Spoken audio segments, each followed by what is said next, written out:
AL. Oh, that's a bit big. Boom. There. Bottom.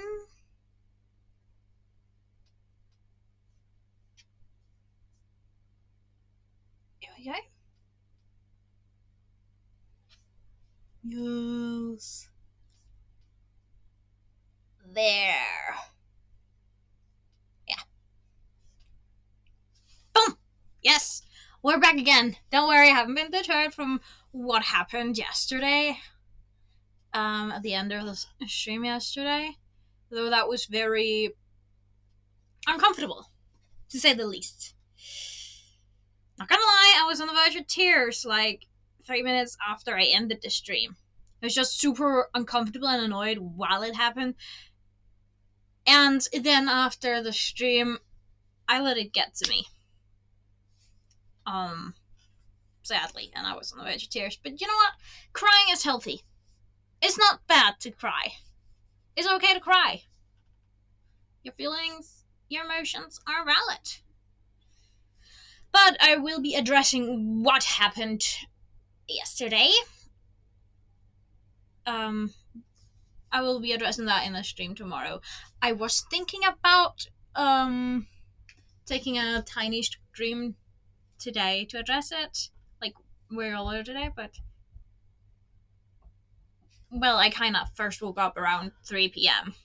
because I stayed up all night. I went to bed like around 6 a.m.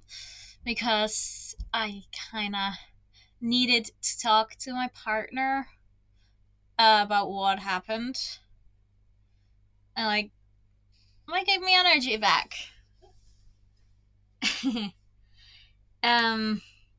So I stayed up until they got home from work, and then we kind of stayed on a call. Then we were on a call for like 2 hours. We were like nerded out with each other, just had fun and raged about all the assholes from yesterday's stream. And yeah, so if you're planning to be an asshole and come and be disrespectful and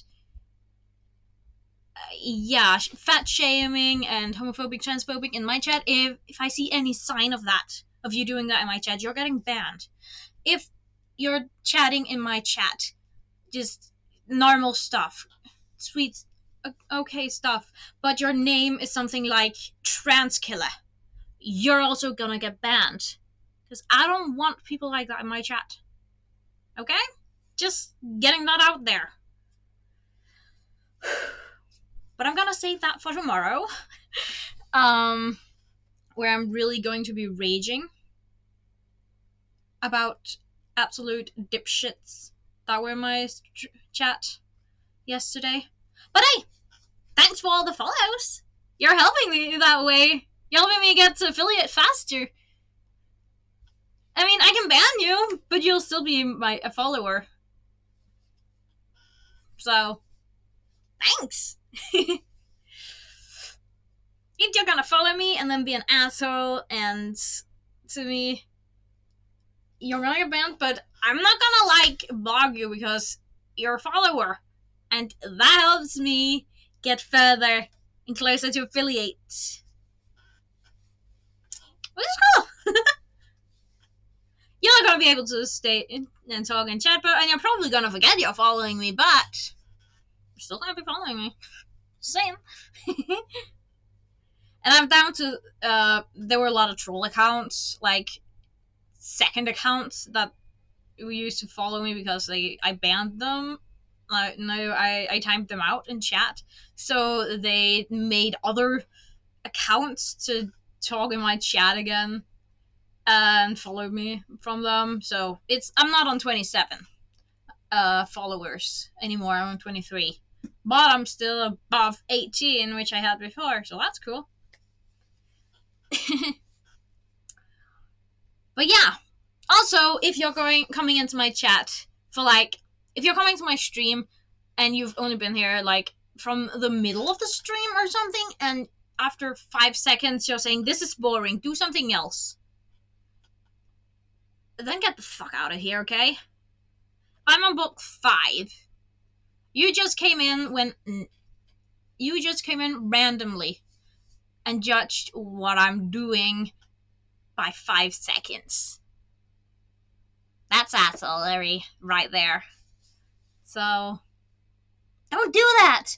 It's like you're going, meeting new people and you're saying, "Hi, my name is." You're boring.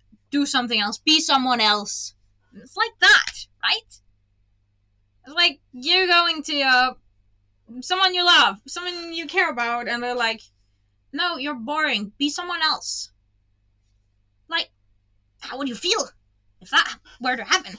Like, what? It doesn't make sense. Being an asshole doesn't make sense to me. If you didn't know, being an asshole does not make sense to me. Because I'm a pacifist, I'm a very empathetic person. I try my darndest to be a very nice person. Like, I really, really try to be my best self. So I do not understand why people go around being assholes.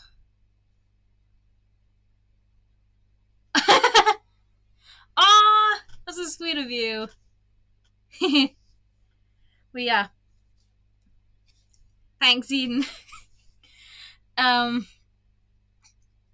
get caught though. But yeah. Being assholes don't make sense to me, and I'm going to be really addressing it tomorrow because I still don't really have anything to do on Wednesday and Saturday Sunday streams. So I'm going to be addressing that tomorrow, and then we're going to see if I have the guts to start the genocide route on Undertale. We'll see. But for today, we're going to be reading 5 more chapters.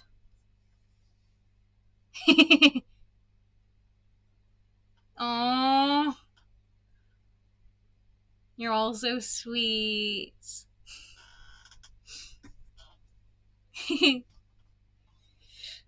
But yeah, but if you want to hear me rage about transphobes, homophobes, and fat shaming people, you join in tomorrow. Because I'm gonna be raging about what happened in yesterday's stream tomorrow. But again, we're going to be reading today chapters 11 to 15 because something is going down in this book. Ready. And I'm sorry for not really actually starting my stream like here at half, because I kind of went out and raged to my older brother as well, and he was making food, grilling, and we just ate dinner. So yeah, but we're going to take 5 more chapters and hope for the best in the book. That was chapter 12. Here, 11. And we left off with Sonny being captured by Queen Byrne, who is, let's just say, she's not a very nice dragon. She likes to collect peculiar dragons, as in dragons like Sonny, and she likes to gut them and stuff them, as well as any other animals. It keeps buffing? I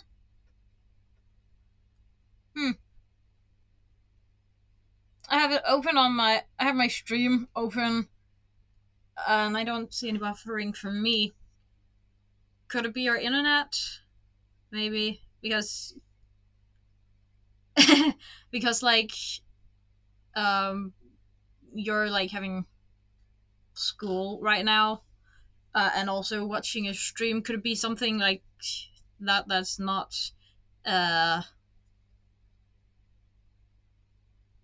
what's that word?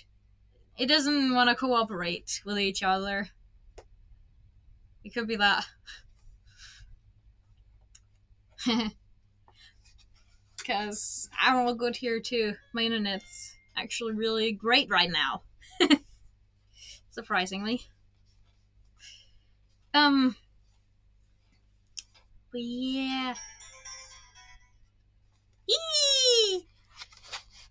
Hey, welcome.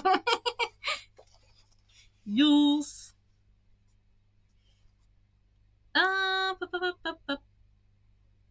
Chapter 11, where we've hit. You want it to be on the screen. Yeah. But we've hit the 10-minute mark, which means I'm gonna be starting reading. I don't know why I wanted to like wait 10 minutes into the stream. I just started doing waiting 10 minutes to do what I'm wanted to do. Anyway, chapter 11. Somehow, eventually, Sunny slept, which she knew because she woke up to find Flower tugging gently on her tail and Smolder unlocking her chains. She sat up slowly and stretched her wings, which still ached from all the flying she'd done from the last several days. "What's happening?" she asked Smolder. "Oh, I thought we'd go for a walk," he said wryly. Sunny squinted at him. "Are you joking, or is that just your voice? Can other dragons tell when you're joking? Because I can't figure it out." He threw back his head and laughed.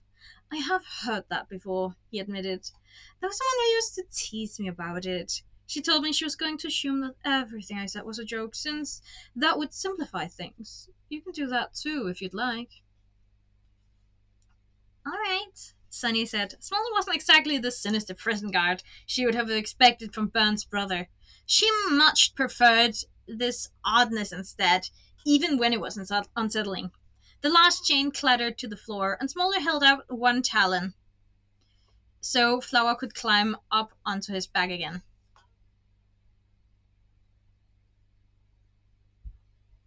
So when you check which song should I sing to start off a YouTube channel? Well, post song covers. Ooh, that's a good one. I mean, I'm a sucker for Slut. Okay? It's like Bones in my song. That's a really good song as well. But yeah, Slut, don't worry, it's not being said in the song, but you know that because you've heard it, I'm pretty sure. But yeah, any song you like, really, any song you think yourself very competent at singing. Start off with something you really, really know well first, I'd say, and then work to more songs that you may not actually know that well, but you can work on like that. So, awesome. I'll be checking that out when you eventually post it.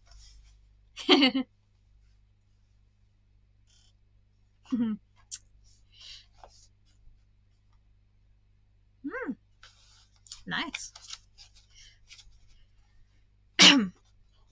"Make sure to steer clear of Scarlet," he reminded Sunny, who didn't need reminding. "She's in a foul mood today." "I heard that!" Scarlet roared. Sorry. Swelter rolled his eyes at Sunny and dove off the edge. She followed, catching a glimpse of the smoking orange dragon as they whisked past. Scarlet sent a blast of flames into the air right behind them. Sunny felt the heat crackle along her scales on her tail, and saw Flower press herself closer to Smolder's back. Outside, it was early morning, barely sunrise, Sunny realized. Smolder didn't leave me locked up very long. He didn't even wait until midday to come get me. Maybe he's secretly kinder than he wants me to think. The lights landed low across the courtyard, and small brown birds hopped along the top of the walls, gossiping cheerily. The air smelled like roasting lizards, and the sand was still cool under her claws as she followed Smolder to an archway on the left. Where are we going? She asked. I have been investigating a mystery for the past 20 years or so, said Smolder. Occasionally I ask other dragons what they think. Invariably they disappoint me. But you seem unusual, more unusual than most, so I figured I'd try again. Ever hopeful, that's me. 20 years? Sunny said. I hope it's not a very urgent mystery. Smolder chuckled, then said, Well, it rather is. But it's been resolutely impossible to solve nonetheless.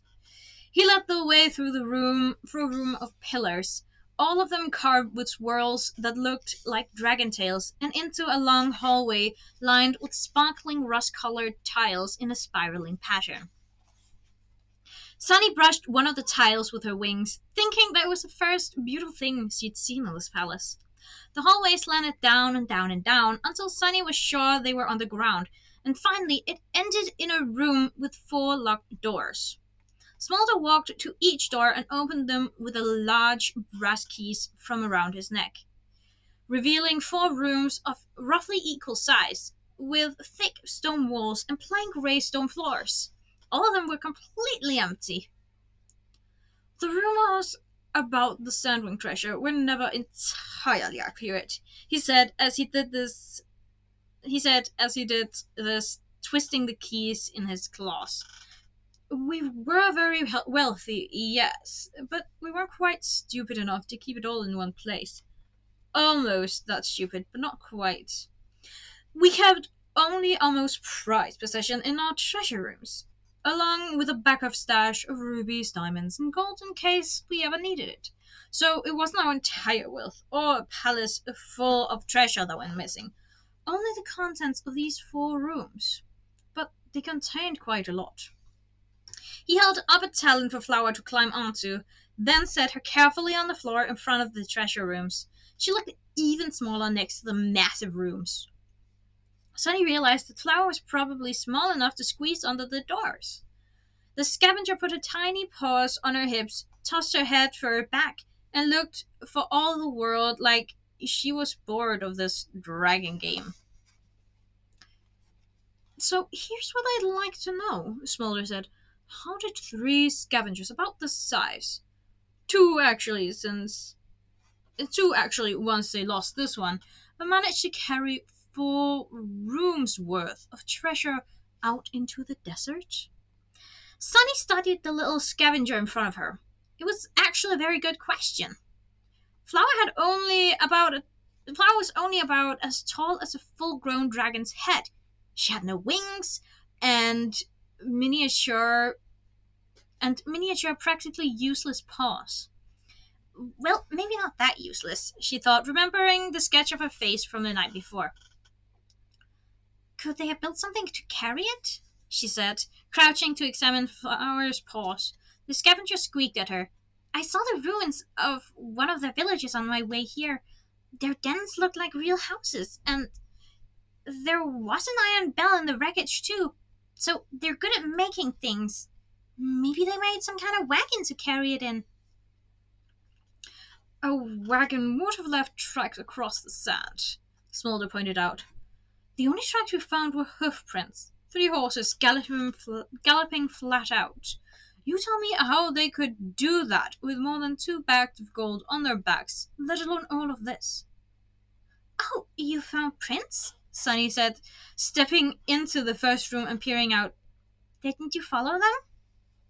She moved to the second room, which was the same as the first, except perhaps a little more sand on the floor.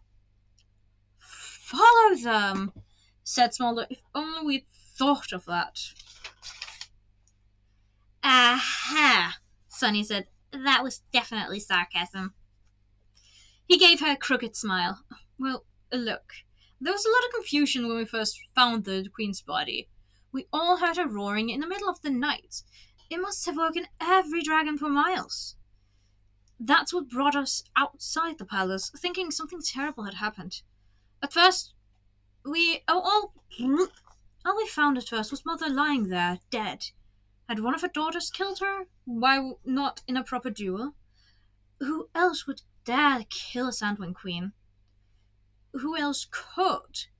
And why wouldn't they admit to it? The first clue we found was this little creature trying to hide by burying herself in the dune. She was injured and, of course, had no treasure on her apart from a cute little claw sword thing.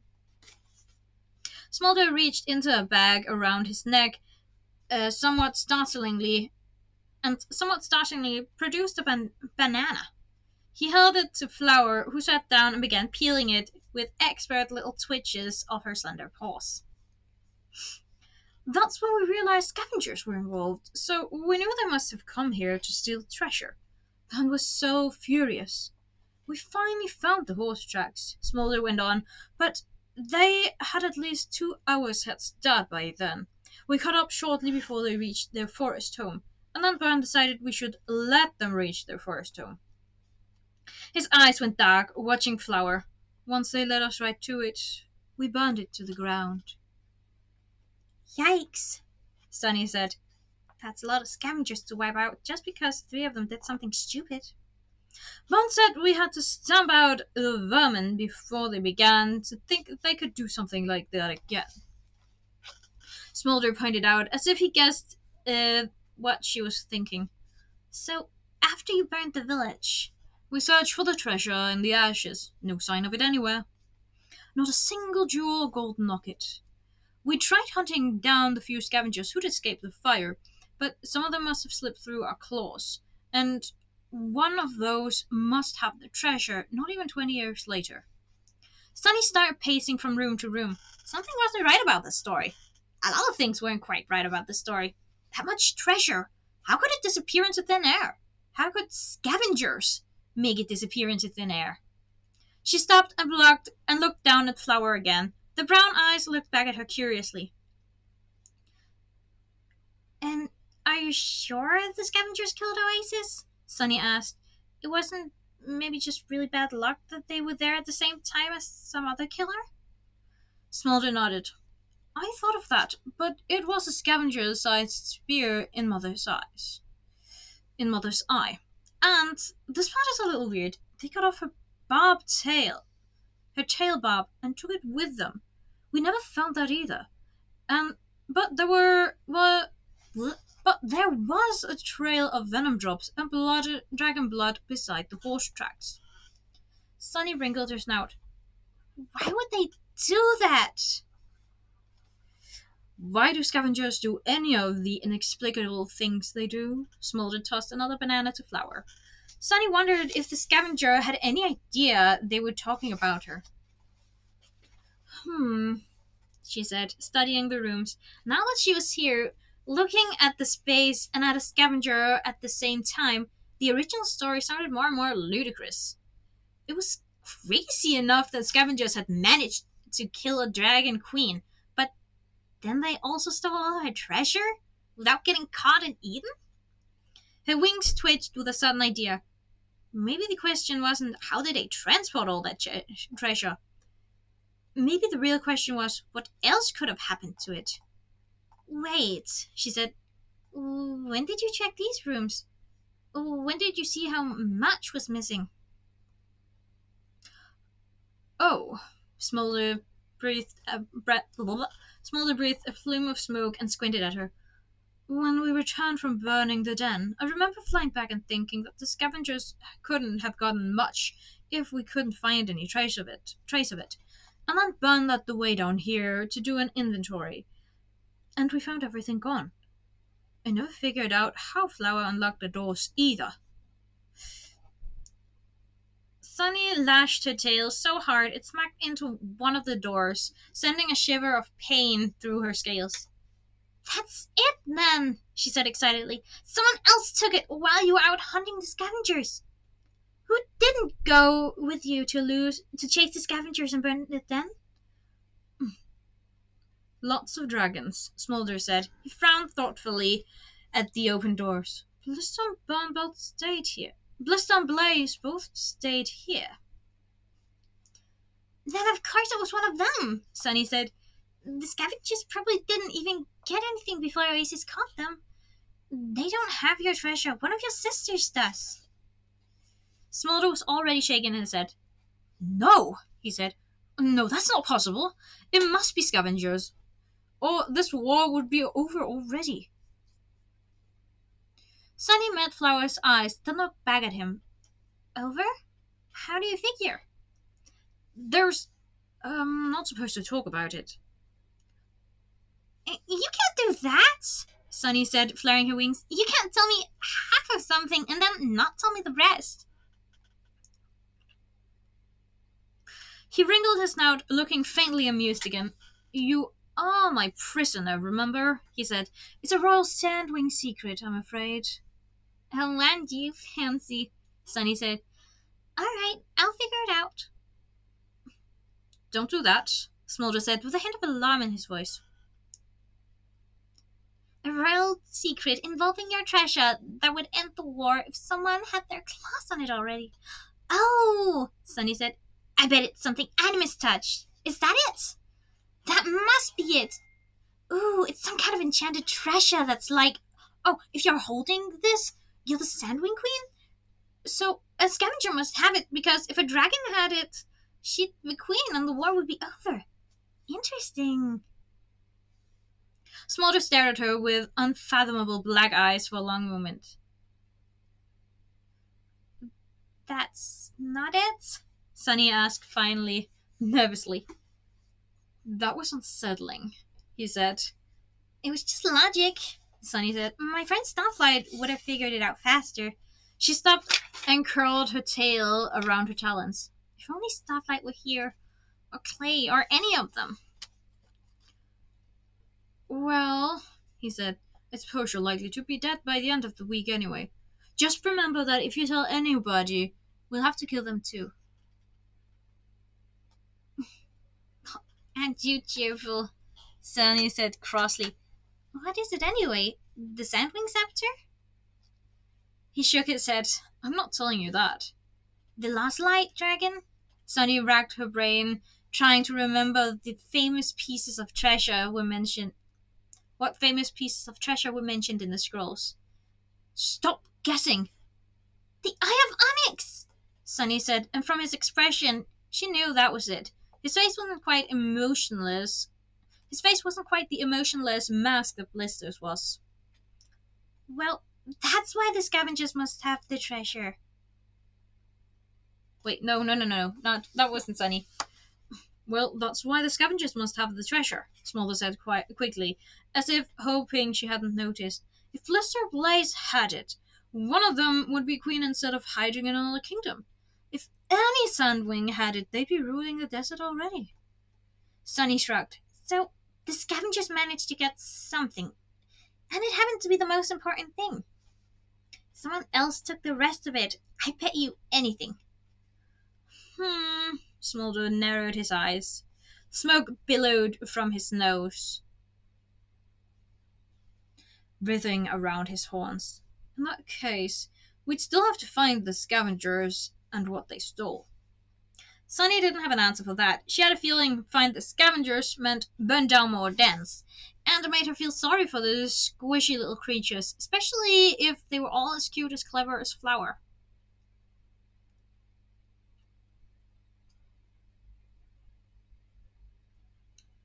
Something's about to happen. Smolder! A voice called. Smolder! Talons scrabbled on stone as a snub-nosed Sandwing came pelting down the long sloping hall.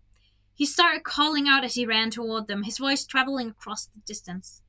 We're under attack, he yelled. Help!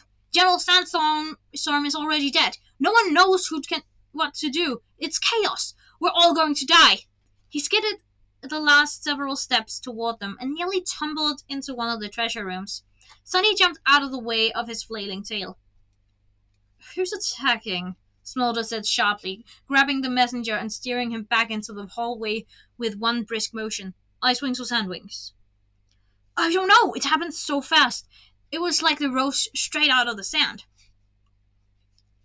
Maybe it's Queen Scarlet's friends, Sunny said anxiously, scooping up Flower and hurrying behind them.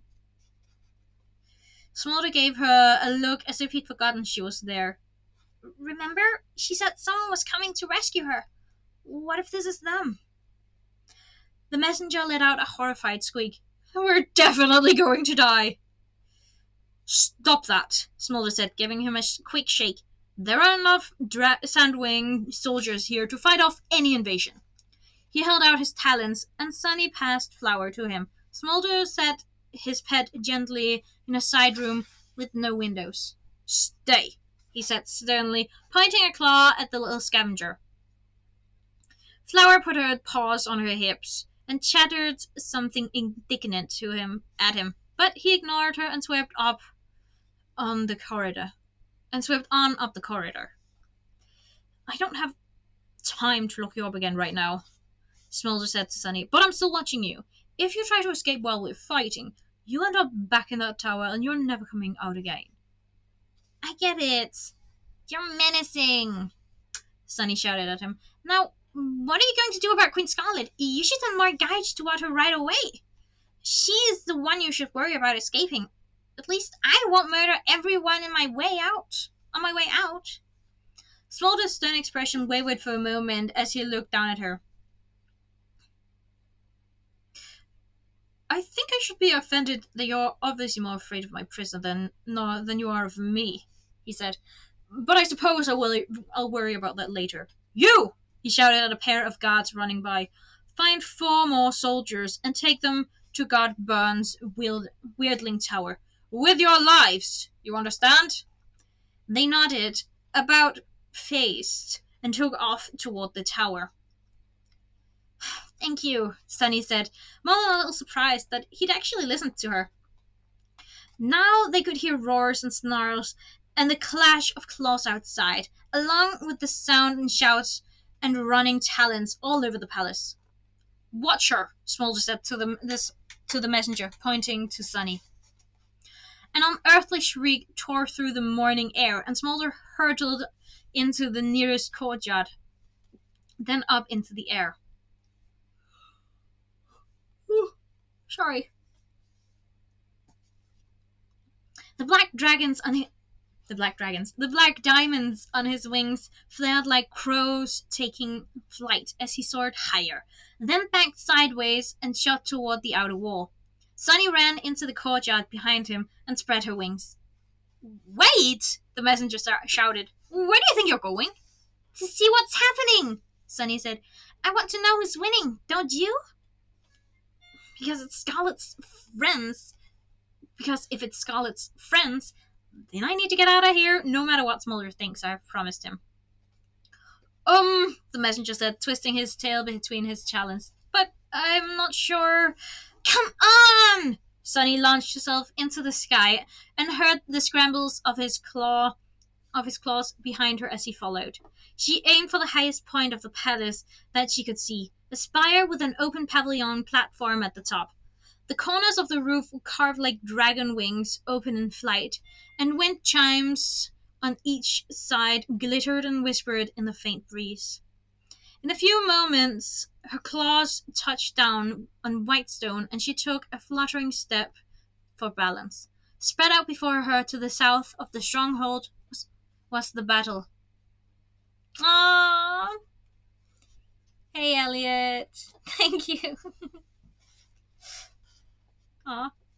Also, that's a really cool heart emoji. I love that.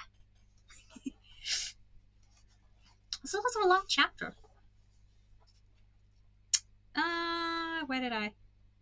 What's the battle? There. Sunny squinted, her eyes adjusting to the light of the rising sun as she searched for distinctive colors. Perhaps the blues and greens of sea wings, or the white and pale blue of ice wings, as Mulder expected, or perhaps the reds and oranges of loyal sky wings come to rescue their queen. But there was something strange about this battle.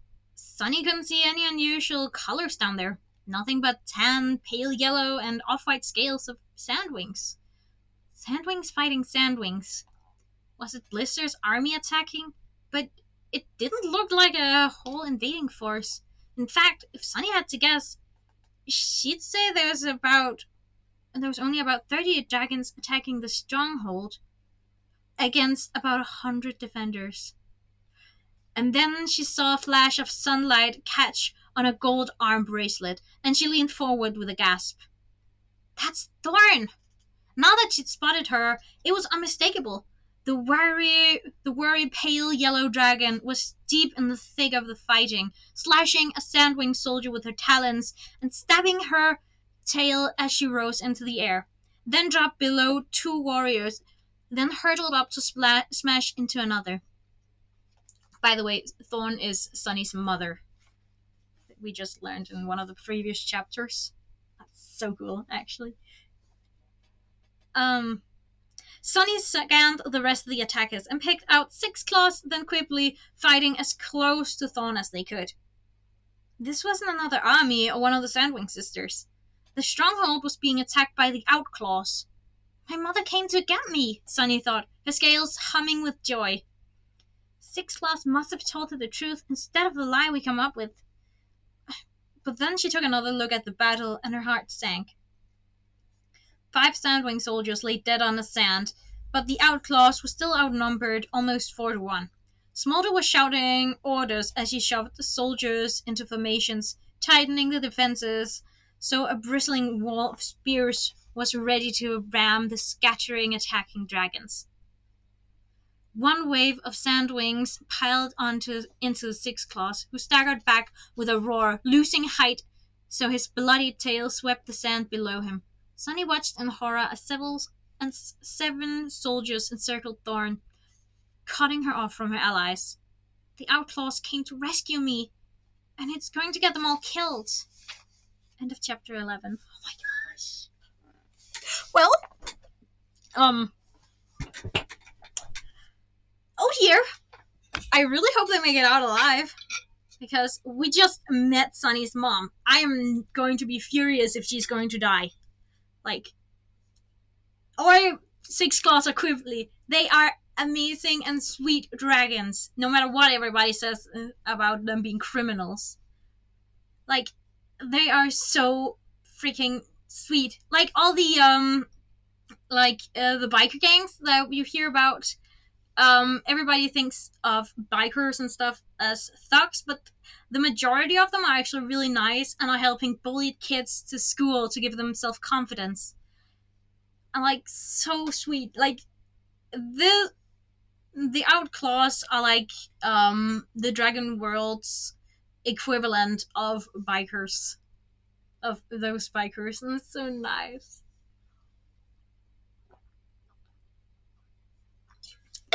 Anyway. Please be alright. Please be alright.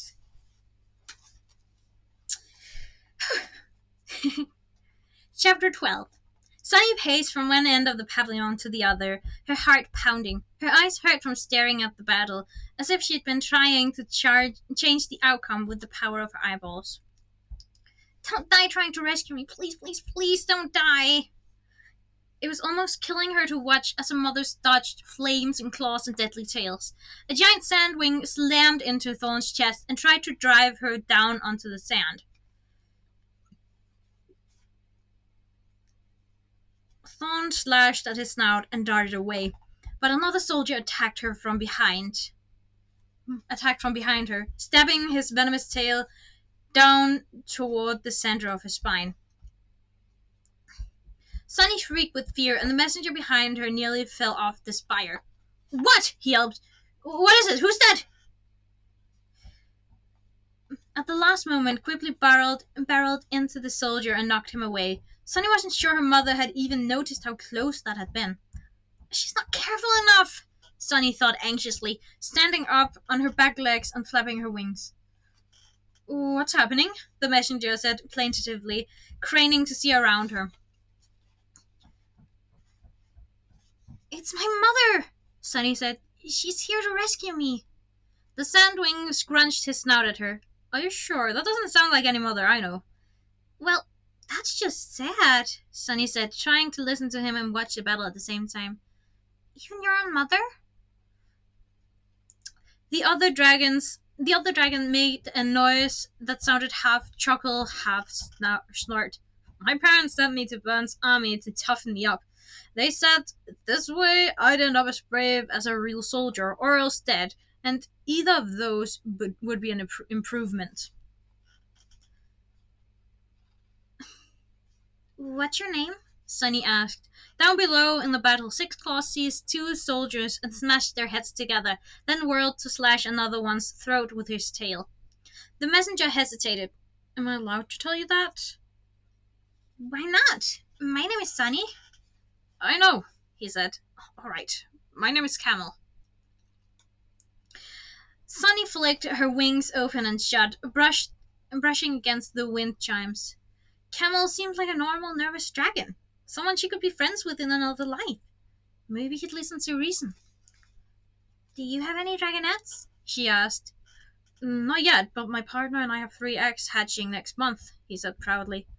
So you can be a different kind of parent than yours were, Sunny said. The kind that takes care of his dragonettes. The kind who would attack a stronghold full of soldiers to protect them, she added hopefully. She didn't know much about parents in general, but she knew that she would do it if she had. But she knew what she would do if she had dragonettes, and any of them were in danger. Said Camel, looking even more anxious. He swished his tail and gazed down at the battle, the blood on the sand, the sprawled bodies, the flashing claws. Maybe this isn't the right approach for this dragon, Sunny thought. All I'm saying, she continued, is that I can't stand here and watch my mother die trying to save me. Please, please let me go help her. She leaned toward the wide-open blue sky, imagining how she would dive in and drag all the soldiers away from Thorn. Oh, Camel said uncomfortably. Oh, no. I can't do that. If Byrne finds out, she might take my eggs away. That wouldn't be good parenting, would it? Sunny sighed. I guess not, she admitted fairly. But maybe I can stop the fighting so nobody else has to die. Camel hesitated again, looking down at the battle, and Sunny wondered if his partner was one of the ones out there fighting. How? He asked. I mean, you're not. He glanced at her harmless tail and away again quickly. Not exactly scary, not exactly big, not even a little bit useful. He was kind of right. What did you think she could really do if she joined in? Is there another way to stop them? A sunny way? She stared down at the battling dragons, racking her brain. And then something moved under the sand. Sunny leaned forward, staring intently. Not far from one of the fallen soldiers, a patch of sand rippled as though something was buried underneath it. Something or someone. Sunny had a horrible feeling for a moment that the ghost of Queen Oasis herself was about to come bursting out of the sand to attack the dragons. Oh dear. I forgot to put my phone on silent, so it's just dinging because I'm getting notifications from Twitter. It's over there. I don't want to go up and grab it right now. Anyway, but the head that popped out was not a sandwings. It was followed by shoulders and wings that glowed coppery orange in the bright sunlight. The dragon wriggled the rest of the way free and began swarming across the sand toward the stronghold walls. Sunny gasped. She recognized those scales. Like hers, they were a color unique to only one dragon in Imperia, as far as anyone knew. It was Peril. It had to be. Peril, the Skywing who had helped them escape from Queen Scarlet's palace. Well, first she had pretended to help them escape, and then she'd betrayed them, and then she'd nearly killed Clay, but in the end she'd done the right thing, although sometimes it was hard to remember that. But without her, the Dragonettes and Crystal might have been trapped in the Sky Palace until Scarlet figured out a thrilling death for each of them. Sunny's heart sank, thinking of Crystal and how she died under Blister's claws in the Kingdom of Sea. How would Peril react to the news of her mother's death? But more important, what was she doing here? And why was she clearly trying to sneak into the palace? Peril reached the walls and glanced back at the battle, but the fighting was too fierce for anyone to notice her. She spread her wings and launched herself over the wall, landing neatly in the courtyard, and darted into the palace. Sunny inhaled sharply as an awful thought struck her. Surely not. Did you see that orange dragon? She asked Camel. I have to follow her. Come with me. It's not like I'm escaping from you. Camel said. Wait, shouldn't I? Sunny didn't hear the end of that sentence. She was already in the air and winging toward the courtyard that held the Weirdling Tower. She could see the dark red crown and the... Stop it, phone. She could see the dark red crown of it looming over the rooftops. Her talons came down with a thump in the sand pit, and she glanced around the tower door, but it was still closed and, she hoped, locked. Not that a lock on a wooden door would be much use for stopping Peril and her fiery talons.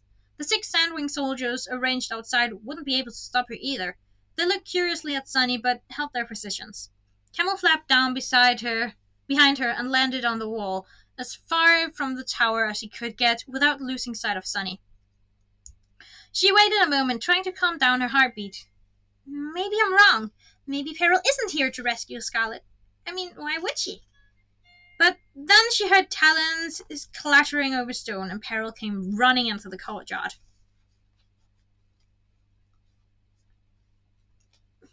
Sorry, I am feeling a yawn coming on. Yup.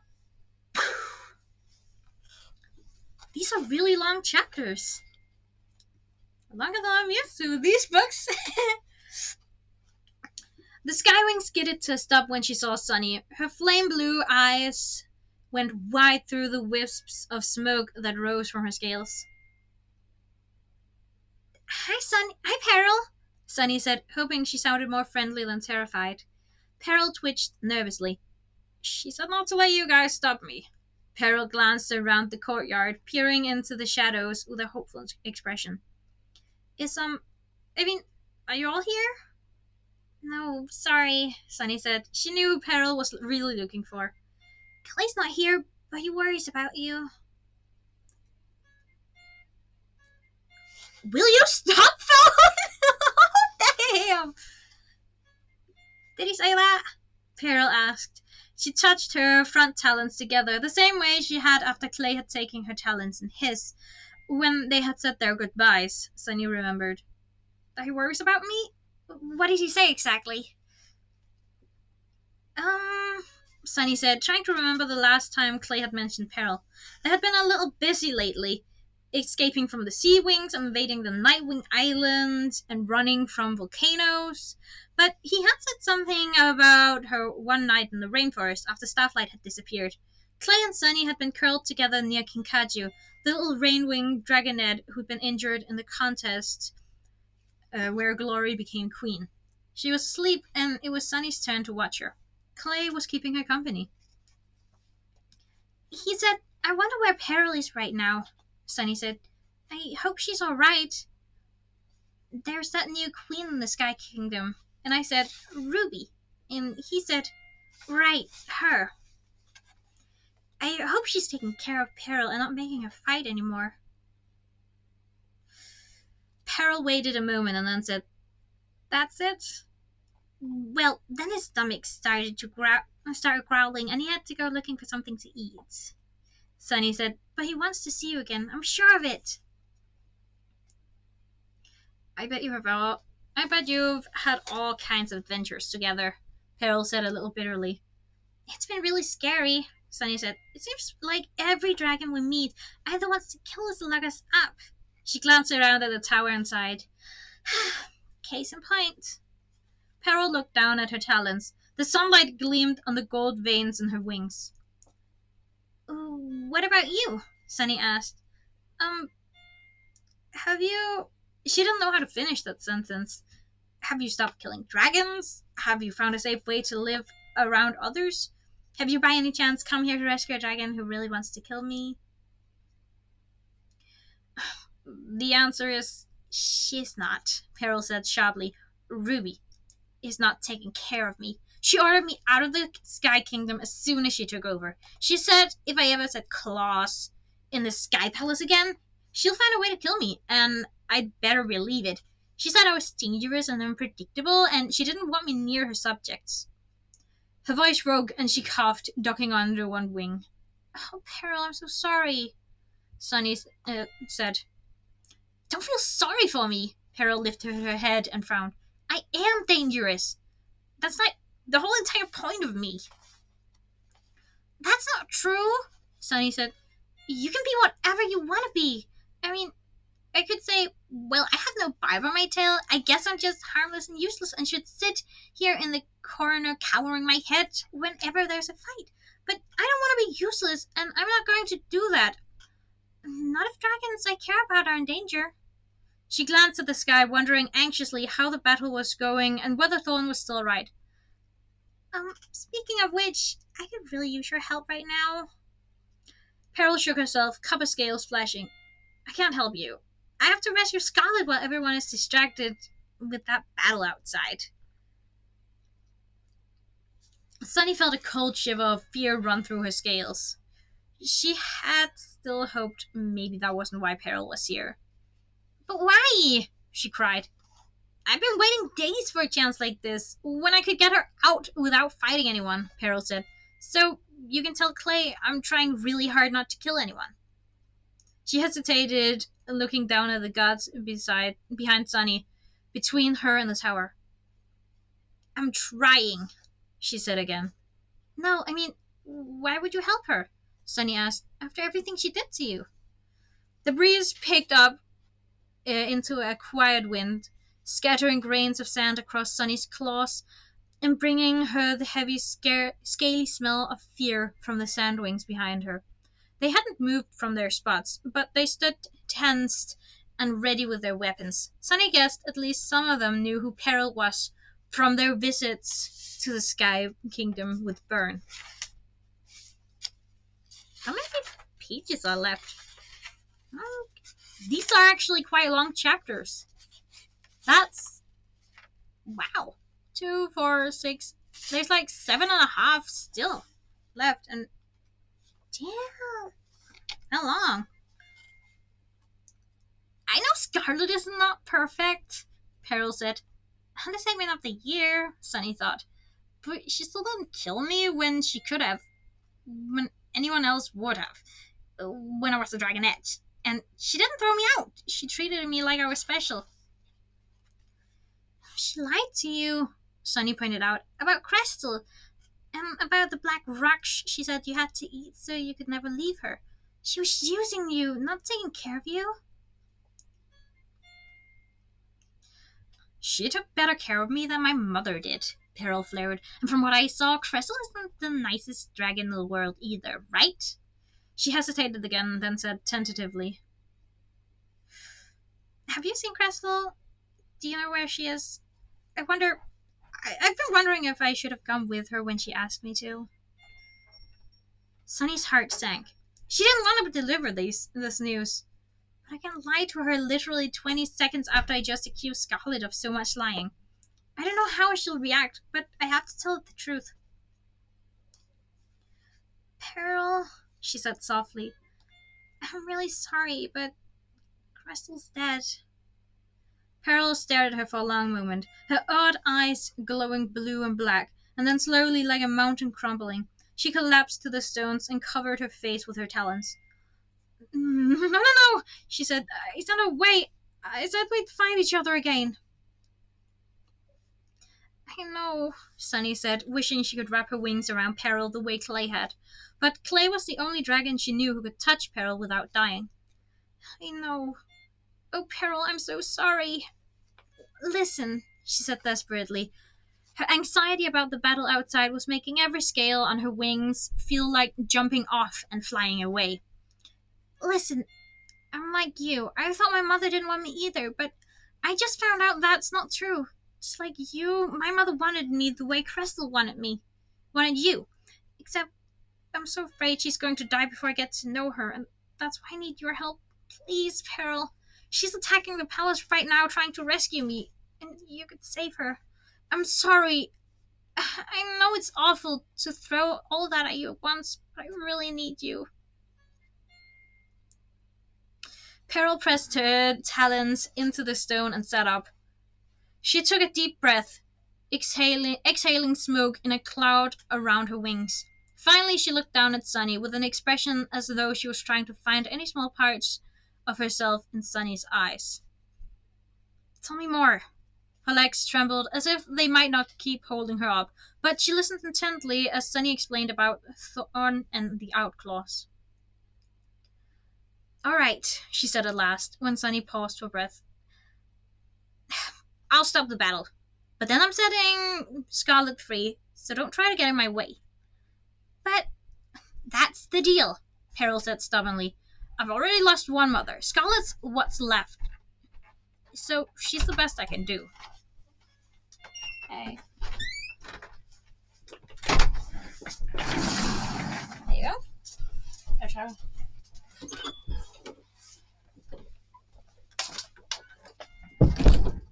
Whee! And we back.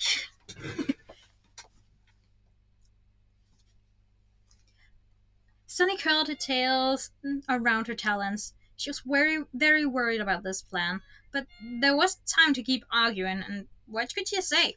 Having a mother would be better than having that. Having no mother would be better than having that mother?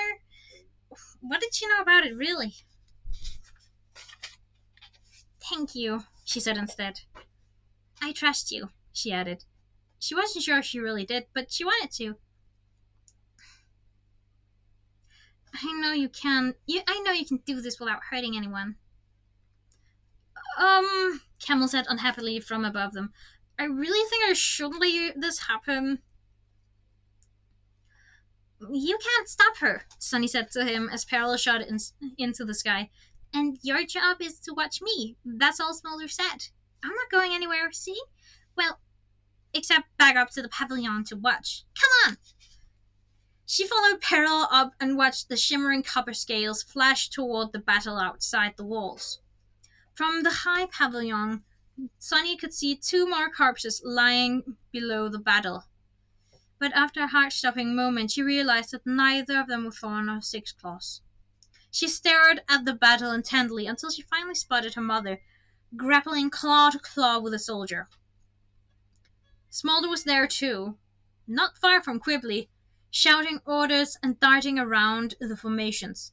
He was one of the first to spot Peril as she approached. Sunny could tell because he froze very suddenly, staring in the direction of the Skywing. The soldiers around him turned to see what he was looking at. 3 of them took one look at Peril, shrieked, and fled into the desert, their shadows flickering rapidly across the dunes until they vanished in the direction of the Scorpion Den. Sunny guessed they had been to Burnt's palace and seen what Peril could do. She'd never seen what Peril could do. Not to another dragon. She'd been trapped in a cage while her friends were in the arena in the Sky Palace, so she'd missed all the fighting. But Clay had told her about it. The melting scales, the black talon prints burning into their victims, the scorching smell. It all sounded terrifying. She hoped she wasn't about to see it now. Gradually, the outlaws stopped fighting too, and fell back until there was a wide circle of dragons around the clear space of sky where Peril hovered. Sunny's sharp ears caught some of what Peril was saying to them, but not all of it. Something about taking over the fortress, something else about surrendering. She saw Smolder start forward as if he were going to argue with Peril. Oh, please don't, she thought anxiously. It was strange to admit it, but she actually liked him. She definitely didn't want him to die or get his scales melted. But several Sandwing soldiers grabbed him and pulled him back, shaking their heads and pointing to the smoke that clearly rose from Peril's wings. Thorn said something, and Peril gestured toward the stronghold. With a sort of grateful bow, Thorn flew past her, followed by all her outlaws. Hooray! Sunny cried, flapping her wings with excitement. Race you to the courtyard, Camel! She leaped off the tower and soared down toward the stone where she'd first landed in the stronghold. Thorn had just set a bit down and was turning to issue orders to her dragons when Sunny catapulted to a stop in front of her and threw her wings around her mother. Hey, all the snakes! Her mother yelped. Sunny! She lifted Sunny off her talons and spun her around. Never mind, she shouted at the outlaws over Sunny's shoulders. Found her! Sunny felt giddy and weightless, like a tent with its pegs pulled up, flying loose in the sandstorm. "You came to get me," she said breathlessly. "Of course I did, Beetle," her mother said, stepping back and looking around. "Six Claws told me everything.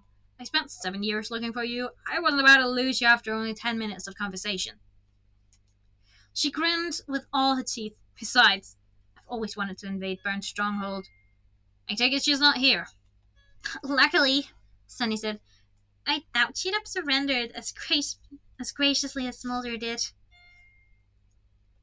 "We should do the tour quick before she comes back then," Dawn said cheerfully, as if she hadn't been scales away from death a few moments earlier. Where do you think this is?" "What do you think this is?" She put one wing over Sunny's shoulder Blech. And steered her toward the black obelisk Sunny had noticed before. Their claws sank into the sand around the monument, which was white and clean as if it were swept every day. As they got closer, Sunny could read the words, carved and painted in gold on the side of the pillar. "Here lies Queen Oasis, mother of Queen Burn. Her bones now belong to the sands of time."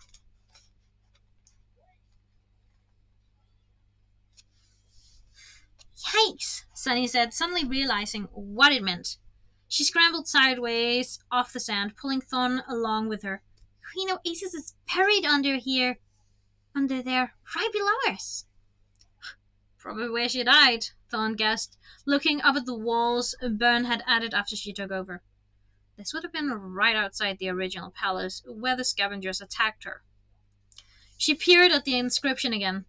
That's more rare than I would have expected from Byrne. Very impressive. The sounds of wing beats overhead made them both look up as the Sandwing soldiers came flapping back into the courtyard. With them were Peril and Smolder, who spiraled down to land beside Dawn.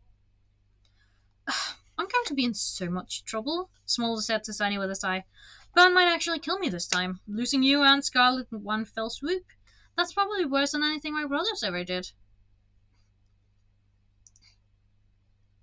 "I'm sorry," Sunny said. "Sorry enough to stay a prisoner?" Smolder asked hopefully. "Who is this hilarious dragon?" Thorn asked her. "This is Smolder, Burn's brother," Sunny said. "Smolder, this is Thorn, my mother. She's leader of the Outlaws. And this is Peril." Thorn half bowed again to Peril. "Our lucky angel," she said. Peril nodded, looking a bit uncomfortable. Sunny guessed she wasn't used to gratitude, and that she'd certainly never been called an angel before. Aww. "Perhaps I should move to the Scorpion Den," Smolder said gloomily. "Thorn, was it?" He gave her a thoughtful look, as if he'd heard of her somewhere before. "I need to kill the dragon who betrayed us. Who betrayed me," Thorn announced. "His name is Adax. Please produce him." "Oh, no, don't," Sunny blurted. "I mean, don't kill him, please. He had his reasons. Look, I'm all right, aren't I?"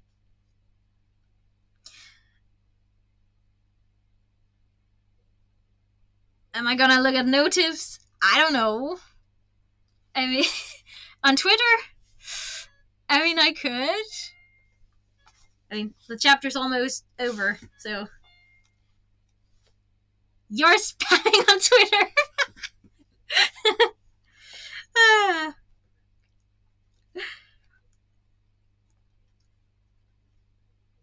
Her mother tilted her head at Sunny, looking surprised and concerned.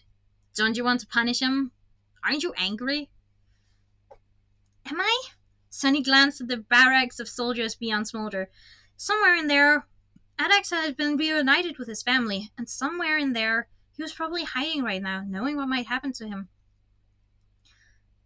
"Punishing won't make anything better." "What?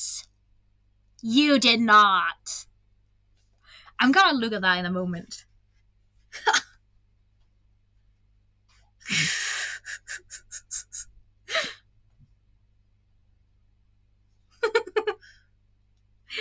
Oh dear. punishing him won't make anything better, Sunny said. It'll probably just make someone else angry and vengeful, and lead to more awful things. I'm really alright. Let's leave him and get out of here. Thorn brushed Sunny's wings with hers and nodded. Alright, if that's what you want. Mercy is yours to grant. I have one more question for this dragon, though. She turned to Smolder. You lived here for a long time. Can you tell me if you have any Nightwing prisoners? Smolder shook his head. No, I'm afraid my sister doesn't keep most of her prisoners alive, I mean. You had one Nightwing, though, Sunny offered. In Ben's collection, didn't you? That's the stuffed one that Scarlet destroyed. What? Thorn said. Her wings went very still. What do you mean, stuffed? It's sort of a hobby for Ben, Smolder said with an embarrassed expression.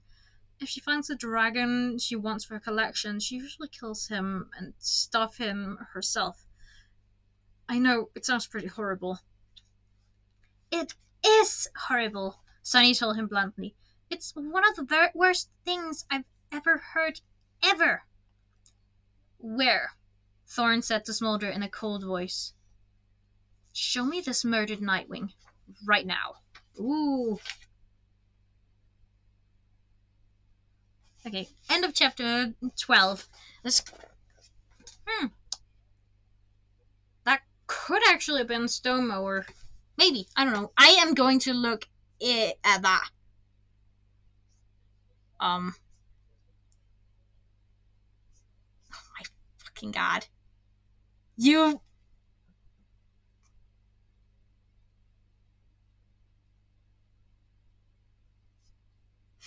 Oh my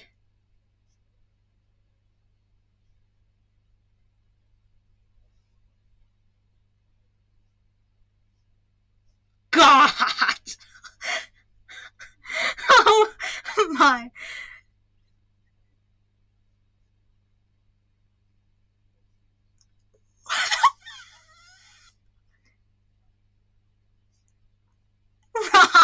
Ron.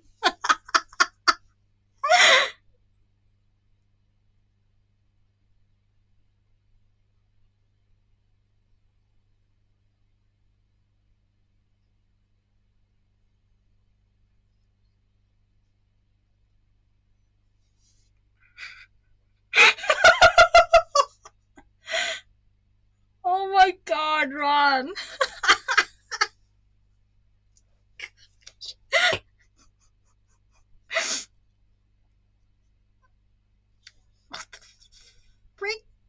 Frick. I'm going to be reading all of those spam messages later. Hot dang.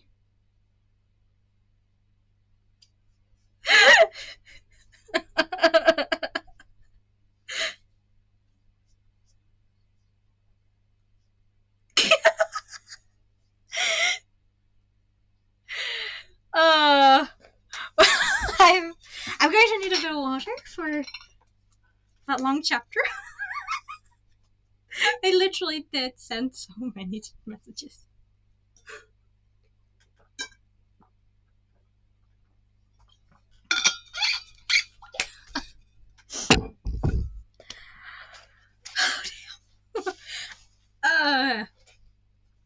Well, Pearl's there.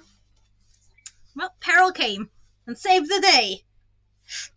I'm going to check how many chapters this page is. How many pages this chapter is, because like these past two ones were pretty long. 2, 4, and then there's this one who's 6 pages. Why? Like, damn. It like varies from 6 to 16 pages. Anyway, chapter 13. As Smolder led them through the labyrinth of the palace again, Sunny noticed that Peril kept her wings pressed as close to her body as she could. Afraid of setting something on fire, she guessed, feeling sorry for the Skywing. Mother? She whispered. Why do we care about this Nightwing? Hopefully we don't, her mother answered cryptically. They crossed the sandpit to the tower. The six Sandwing guards jumped aside with a relieved expression when they saw Smolder. Sunny heard Peril take a deep breath. Time for her to face Scarlet, she realized. And us too, since we'll have to get past her to see the Nightwing. They could hear Scarlet roaring as soon as they opened the door. Who's down there, Smolder? I hear your stupid keys clanging. If you... She got off abruptly, and Sunny looked up. She could see yellow eyes glinting through the smoke as Scarlet peered down at them. The silence that followed as soon as they wound their way up the ramp was more unsettling than the shouting. What was Scarlet thinking? What would she do when they reached her? The former queen of the Sky Wings sat with her tail curled around her talons, glaring fiercely at them. Smolder stopped in front of her, but she ignored him, fixing her malevolent gaze on Peril instead. What are you doing? She growled. Rescuing you, Peril muttered, staying behind Sunny. This is an odd way to go about it. Scarlet swept her tail in an arc, knocking glass shards over the edge to shatter on the floor far below. Such an interesting group of friends you've brought with you. Where's the Nightwing? Thorn demanded. Smolder pointed wordlessly at the shadowy lumps behind Scarlet. Don't go near her, Sunny warned her mother as Thorn started forward. She's really dangerous. That's true, Scarlet hissed. Thorn paused and faced the prisoner. Show me the Nightwing's face. Looking for someone, Scarlet said, sounding amused. Now why would I help you? Because I'm telling you to, Peril interjected abruptly. Do it if you want me to get you out of here. Queen Scarlet rose up on her back legs, spreading her wings so she looked majestically powerful despite her disfigurement. It sounds to me like you've forgotten who your queen is, she snarled at Peril. It sounds to me like you've forgotten who has the scale-melting talents here, Peril snapped back. Scarlet hissed and more smoke poured from her snout to envelop her horns. Don't you threaten me. I don't take orders from anyone. Then you can rot here, Peril said hotly, turning around so fast that Sunny had to jump out of the way of her tail. She'd only taken 3 steps when Scarlet cried, Wait! Wait! Peril stopped, breathing deeply, but didn't turn around. The Nightwing, Thorn said with quiet authority, pointing. Scarlet growled deep in her throat, then picked up something from behind her and threw it as hard as she could at Smolder. He caught it and then tossed it to Thorn with a yelp. It was the Nightwing's head. Thorn looked down at the dragon head in her talons with an expression of pure horror. But it quickly melted into relief. She gently set the head down on the stone and stepped back. Is everything? Sunny asked. A stranger, Thorn said. Nothing to worry about. She rubbed her forearms. Let's go back to the sunshine. Peril, Scarlet said, a low rumble in her throat. Where are you going? I'll let you go. I'll be back to let you out once Sunny is far away from here, Peril said, looking over her shoulder at the imprisoned queen. Don't try to argue with me. I know what you want to do with her, and I won't let you. She set off down the ramp as fast as she could, and Sunny followed, feeling grateful and anxious in equal parts. I know what you want, and it's not going to work, Scarlet shouted after her. He's never going to love you. You can't keep trying to save your friends.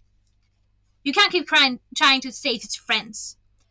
But you can keep trying to save his friends, but no one will ever love you except me. I'm the only one who accepts you the way you are. You'll always be a monster to everyone else.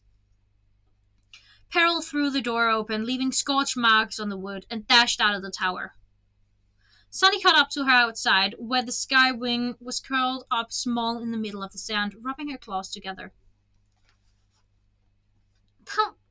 She's wrong, Sunny said to Peril's back.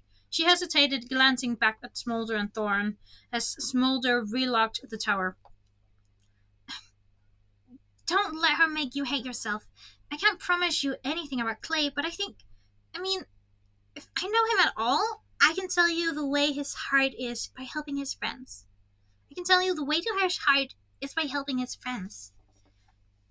Although I cannot picture him with you. The kind of dragon appear on someone who's killed who knows how many dragons? How would you ever deserve him? She didn't say any of that out loud, though. If she was being perfectly honest, she'd have to admit to herself that she'd never think anyone was worthy of Clay. Peril is worthy of Clay, okay? Peril and Clay, OTP. Peril sniffed and then nodded. And I don't think you're a monster, Sunny added, thinking. You've been monstrous, but maybe you can change. I have to believe you can change. You're a dragon like everyone else. You can remake yourself however you want to. Peril snorted. Easy for you to say. Not really, Sunny thought. My friends think they know who I am, too, no matter how much I try to show them I'm more than that. You don't have to set Scarlet free, Sunny reminded her. You could come with me instead. Peril tossed her head, folding her wings back. Don't worry about me, I'm fine. Which means I don't want any more sympathy right now, Sunny thought. She turned back toward the tower as her mother and Smolder approached. I think we have something that belongs to you, Smolder was saying to Thorn. If you don't mind waiting, I'll go check Brown's library. Thorn gave him a suspicious look and he chuckled. Oh, you can come along, but it's rather a mess, is all. He glanced at Peril. Lots of papers everywhere. I'll wait here, Peril said sadly. She drew her tail in close to herself, leaving a moon-shaped swath in the sand. Lead on, Thorn said to Smolder. Sunny joined them, and they headed into yet another twisting set of corridors. These ones lined with flickering diamond-shaped mirrors that caught the sunlight from small holes in the roof and walls. Mother? Sunny said as they walked. What's going on? I thought you hated Nightwings. Why did you think you might care about this one? Thorn stopped and waited until Smolder was far ahead, picking through his keys with a bright, brassy jingling sound. I don't hate all Nightwings, Thorn said quietly. I mean, I'm not fond of them, and I don't trust them as a rule. But I'm looking for one in particular, an animist dragon named Stonemower.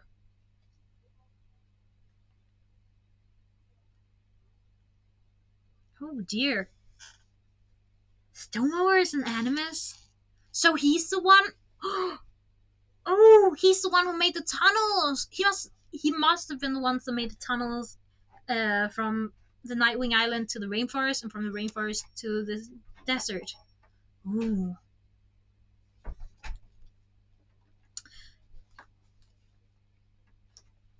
Because he did something to my egg? Sunny guessed. Is that why? Not exactly. Well, I guess in a manner of speaking, Thorn said, glancing up at the skylights with an odd half smile. Sunny stared at her. She had a pretty good idea what that meant. Look. Oh my god, Stonemower is... I'm pretty sure Stonemower is his dad. It's her dad. Okay. Sorry.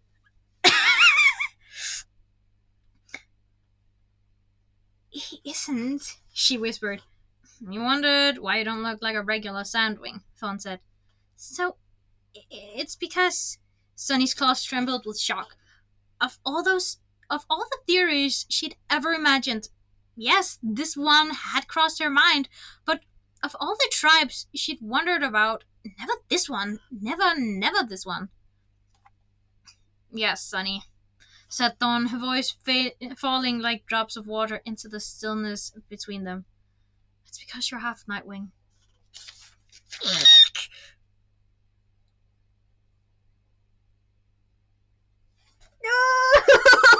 I love this so much. Oh my gosh. She's half Nightwing. I love that. which is also why she hid Sunny's egg from all the queen, all from the three sisters, from Blaze, Burn, and Thorn, and Blister, because they're obsessed with keeping the Sandwing purity, like keeping any other tribe blood out of their tribe. They want to keep it pure, which is bleh. Don't do that. That's fun to not be like everyone else. It's fun to love the ones you love, okay? No matter if they're the same, from the same tribe as you.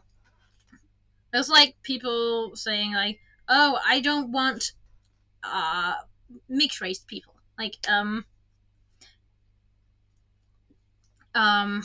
yeah, I don't know how to say that actually.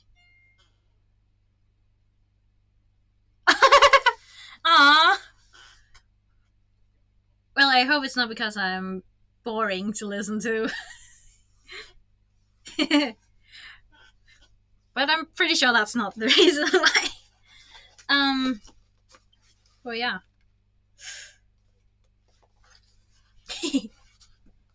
Anywho,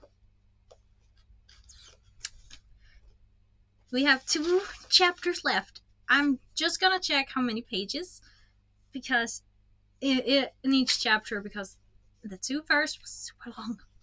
2, 4, 6, 8, and 2, 4, 6, 8, 8.5. Okay. 16. So about 17 pages left. We can do that. Chapter 14. But the Nightwings are awful, Sunny cried. I don't want to be anything like them. So don't be, her mother said. She started walking again, and Sunny hurried to keep up. No one's making you be awful. And didn't you say you're friends with one? Starlight's different, Sunny said. So was Stonemower, said Thorn. At least I thought so. It's been a long time. My nose is itchy now. What if I radio spamming on stream? I might. Nah. JK. Unless. Sunny's scales seemed suddenly too large, or maybe too small. Everything felt wrong, as if she was wearing someone else's wings. Half Nightwing, by all the moons. Please tell me more about him. I want to know everything. I mean, I think I do. Do I? How do you fall in love with a Nightwing of all tribes? Of all the tribes? Fawn folded her wings back and ducked under a low archway. 8 years ago, I met a dragon out in the sands not far from here, actually. His scales were like the desert sky at night, and he was always nervous, in a sweet, worried way, like no other dragon I'd ever met. Remember, I grew up in the Scorpion Den. There you had to be tough and cutthroat all the time, or you're dead. I liked the way Stonemower fidgeted and the questions he was always asking, and I liked that he wasn't pretending to be scary and meaner than he really was. He was just himself, and he was very smart.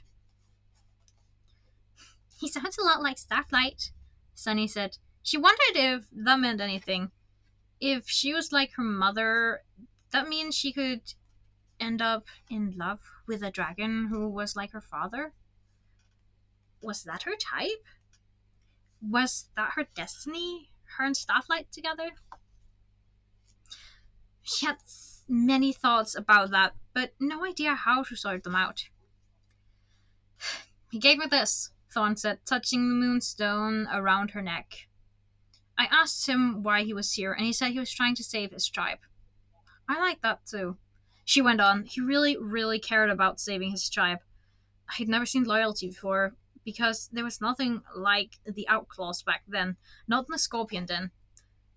He said he was doing something essential that nobody else could.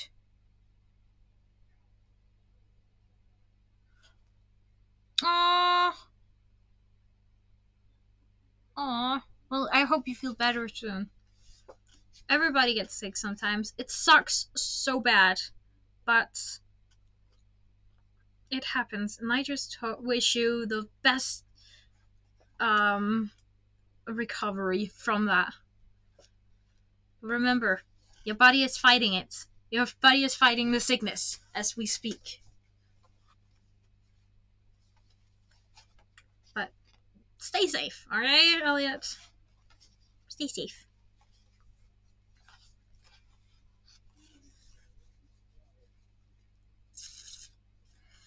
Um. Oh, Sunny gasped. The tunnels! He must be the animals who built the tunnels. Thorn looked at her curiously. You know about that? Wait, tunnels? As in multiple of tunnels? Two of them, Sunny said. As far as I know. Those are the only ones I've been through anyway. You have been around, Thorn said with a hint of admiration in her voice. I only knew about one tunnel. He was here every day for a while, trying to pick the right spot and working up the energy to create it. So I kept coming back to bother him, and finally, I guess he fell for me too. Who wouldn't? Sunny thought. But, she said, didn't anyone care that you were from two different tribes? If Brown thinks it's wrong, I'm guessing she's not the only dragon who feels that way. What if it were me and Starflight?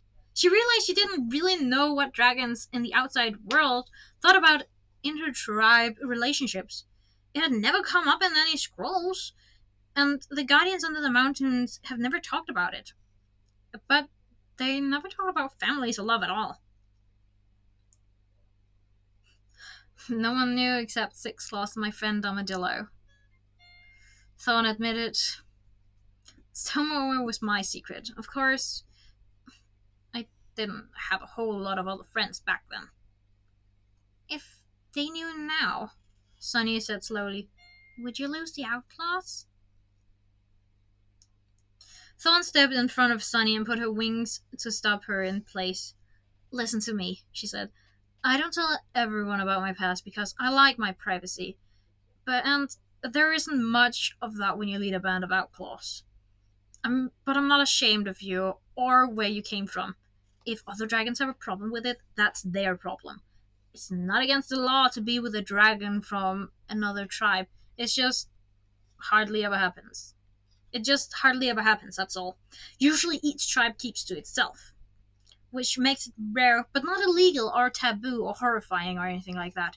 Don't ever let any dragon make you feel like you shouldn't exist. You understand? Sunny nodded. She thought dragons should be allowed to love whoever they fell in love with, but at the same time, she couldn't help thinking, look at me though.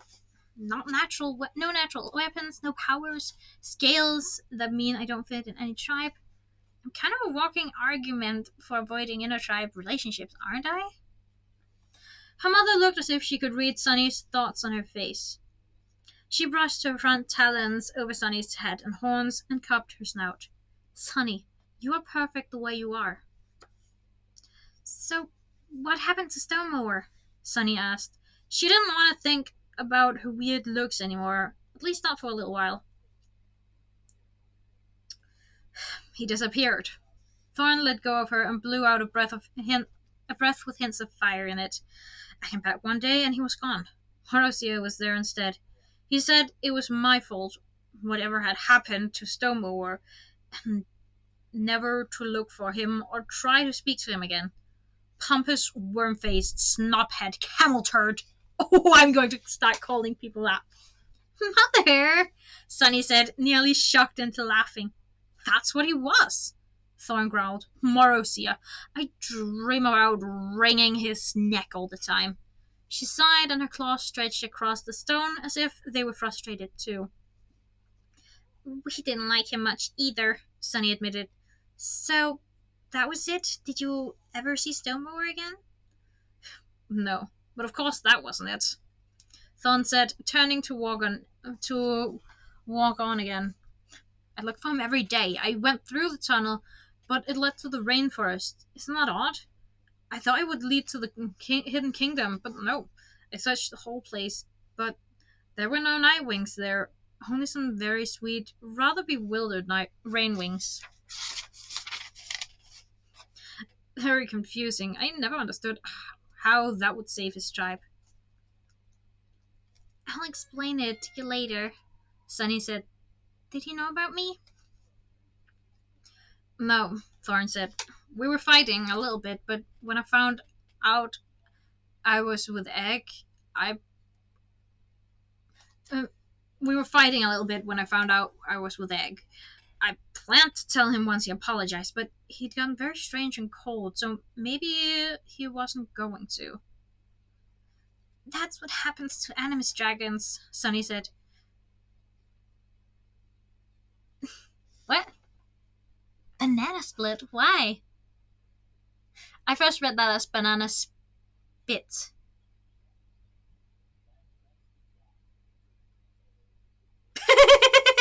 Oh, okay.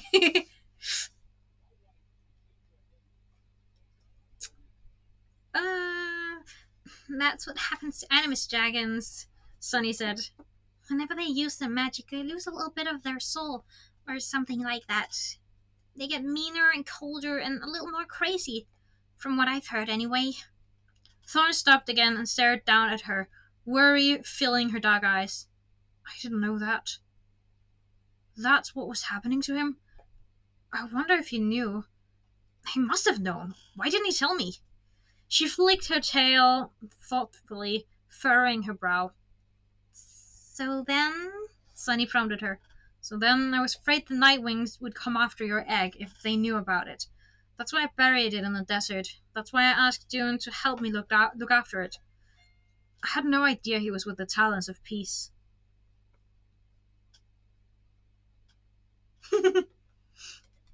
Oh. I had no idea he was with the Talons of Peace, and even if I had known, I wouldn't have guessed that would make him steal on my egg. Would you? Here we are. Oh, that wasn't. Here we are, Smolder called, and they realized he'd stopped in the tunnel ahead, next to a dark wooden door. He selected a delicate gold key and unlocked it, then had to shove hard to get the door open.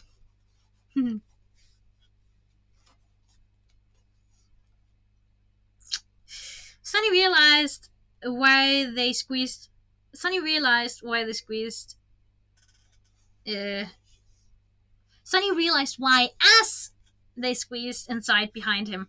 He wasn't kidding about the mess. Piles of scrolls had toppled over to block the door, and there were papers and glass paperweights and small carved onyx lizards scattered all across the small, gingerly.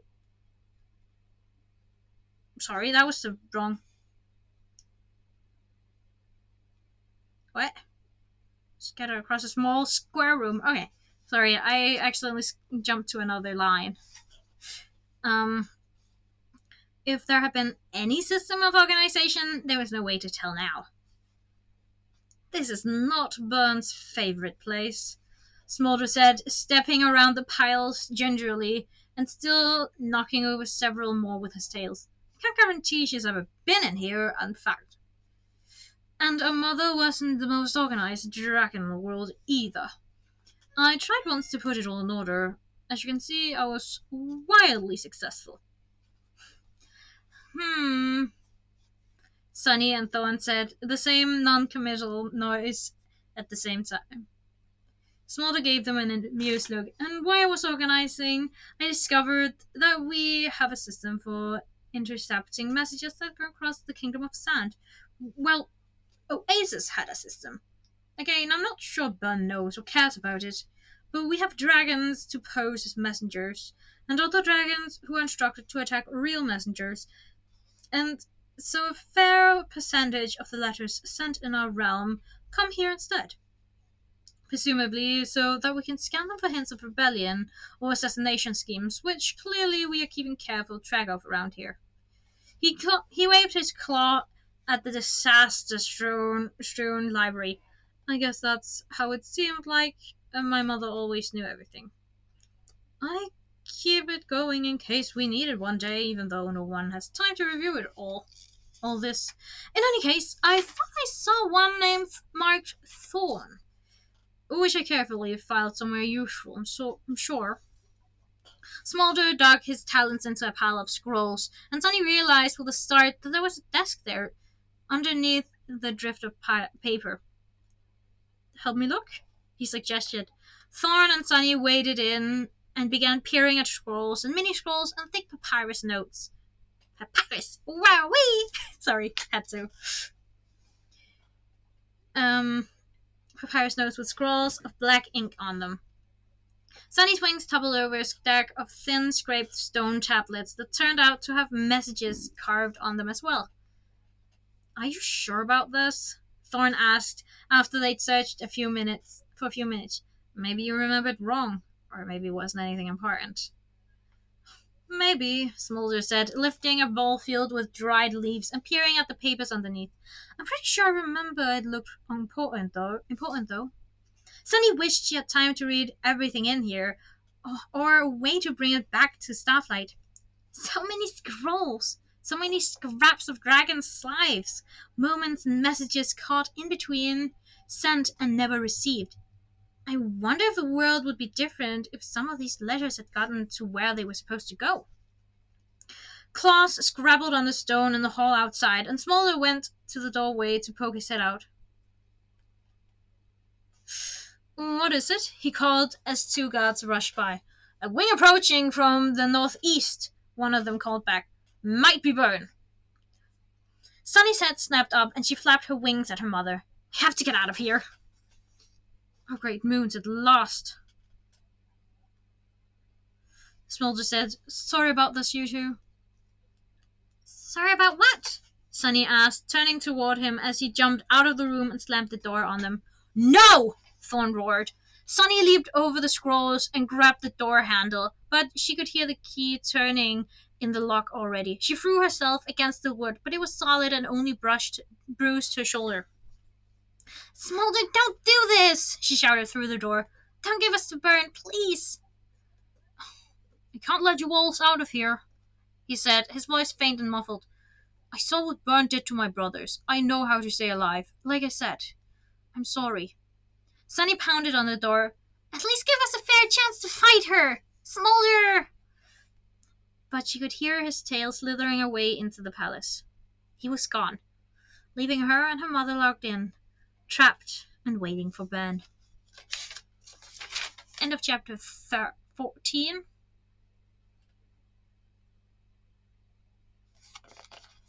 Oh dear. And I liked him. But then again, he's just doing it to stay alive. He had he was an audience to what happened to his brothers. So he knows what's going to happen to him if he actually went through with it. So I can kind of understand. I can actually understand why he's doing this. I'm pretty good at looking at different perspectives, especially in this world, because like Adax, I don't hate him for doing what he did. He just wanted his family back. He wanted to be with his family again.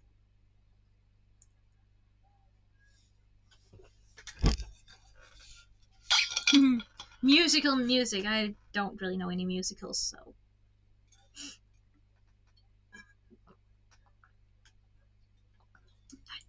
I can't gush with you there.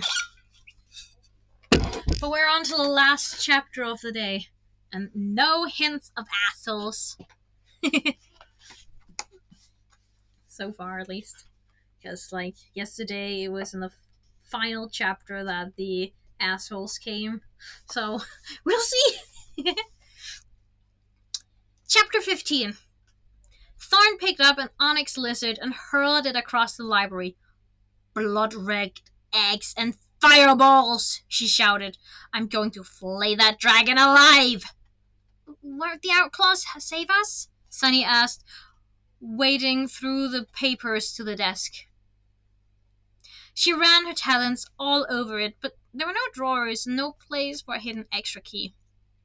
If they're smart, they'll fly for the hills the moment they hear that Burn is coming, said Thorn. They'll expect me to run and meet them at the Scorpion Den. Act smart, stay alive, stick together, but don't be an idiot. Those are our basic rules. Ah, my foot is itching. There we are. She could pick up a roll and ripped it furiously down the middle. Alright, so we do that, Sunny said. We figure a way out of here. I know we can. She twisted to look around the library, searching for anything she could use to pick the lock. Not that she had any idea how to do that, but she'd read about someone doing it in a scroll once. There were no windows, so no way to call out for help. The light came from a small chandelier of hanging oil lamps high above them. The ceiling was tall, but made of solid stone. The door was the only way out. What about your Skywing friend? Thorn said. Might she guess what's happened and come looking for us? Sunny shifted her wings and shook her head. I doubt it. If she hears Bern is coming, I'm sure she'll freeze Scarlet and run, too. She stepped back and stared at the door. The wooden door. But she could burn down the door. We should be able to do the same thing. Right? Wait! Thorn cried as Sunny drew in her breath. She spread her claws at the mess around them. It's not safe. If you set the door on fire, it could spread to the papers in here. The whole room could be in flames in a heartbeat, and we'd burn to death before we made it out. That was a horribly good point. Sunny guessed that had occurred to Smolder as well. He was more cunning than he looked, perhaps cunning as Lister. He'd also cleverly found a way to separate them from peril. Well, Sunny said, I suspect I'd rather burn to death than end up stuffed in Bern's collection. But I think I can do it carefully. I'm pretty good at aiming small flames. Let me try, alright? Thorn hesitated, then nodded. Sunny was pleased. She was pretty sure her friends wouldn't have trusted her to do anything this risky. She swept papers away from the door with her tail until it was surrounded by a half circle of clear stone floor. Then she leaned forward, opened her mouth, and hissed, letting fire burn up the back of her throat. It felt fierce and hot, like she'd swallowed the sun, and she never liked using it for long. Aiming carefully, she breathed a small jet of flame in an arc around the lock. Ugh. The thick wood turned black where the fire touched it, and smoke curled from the gash left behind. Nothing burst into flames. Not yet, anyway. Sunny did the same thing again, trying to trace the same line over and over 4 more times, until she saw a glimmer of light on the other side. She jammed her claws into the blackened wood and twisted them around, digging and slashing until the whole log came loose and thumped into her talons. I did it! She whispered to her mother as the door swung a few inches open. Sunny turned and found her mother holding a folded square of thick papyrus paper with the word Thorn scrawled across the front of black ink.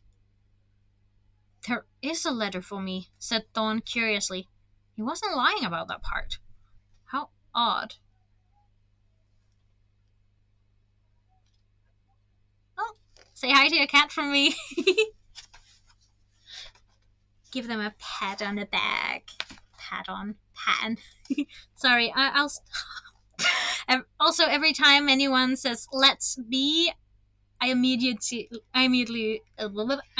say "lesby," like a lesbian, because of a call with Bones once. They said like, "Let's be honest here," and I said under my breath, "lesby," and then we both started laughing, and none of us can say "let's be honest" again without saying lesby. Anyway, I'll continue reading now. I wasn't lying about that part. How odd. She flipped it over and opened it. Mother, we really have to go, Sunny said, but her voice trailed off as she saw the expression on her mother's face. Mother? Thorn? It's from him, Thorn said, glancing up at Sunny. From your father. Listen. Dearest Thorin, I can't keep doing this. I can't use my powers for the Night Wings any longer, or I'll lose myself completely. So I'm running away, and I'd like you to come too. Meet me at Jade Mountain. I'll wait for you as long as I have to. I love you, Stonemower. Her voice trailed off. Oh my gosh! Jade Mountain! Sunny cried. There's supposed to be a dragon who lives there. Maybe it's Stonemower. Oh, maybe he's still waiting for you after all these years. Isn't that romantic?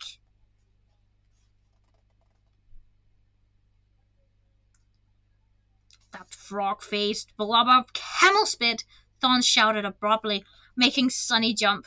She crumpled the paper in her front talons, threw it on the ground, and smashed it with one of her feet. All these years? He's alive. He's not a prisoner, and he's known exactly where I was this whole time, but he never once came to look for me or try to contact me. Well, Sunny faltered. Maybe he thought you got his letter, but didn't want to be with him. So send me another letter, Thorn cried. Try a little harder. Don't be a jerboa head. She stomped past Sunny and into the hall, checking in both directions. Come on, let's run for it. I saw a courtyard this way. They bolted down the long stone corridor and swerved to the right at the end.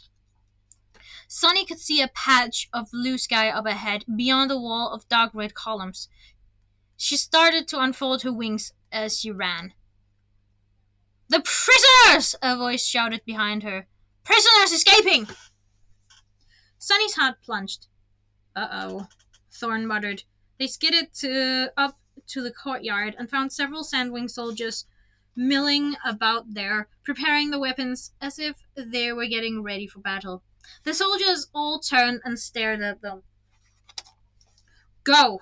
Thorn shouted, flaring her wings. Startled, Sunny hurtled into the sky. One of the soldiers roared and leaped after her. She felt the wind of his talons slashing just short of her tail. She twisted away and looked back in time to see her mother blast the soldier in the face with a burst of flames. He shrieked and plummeted to the ground. The other soldiers were slower to react and faster to catch on fire when Thorn blasted the rest of them as well.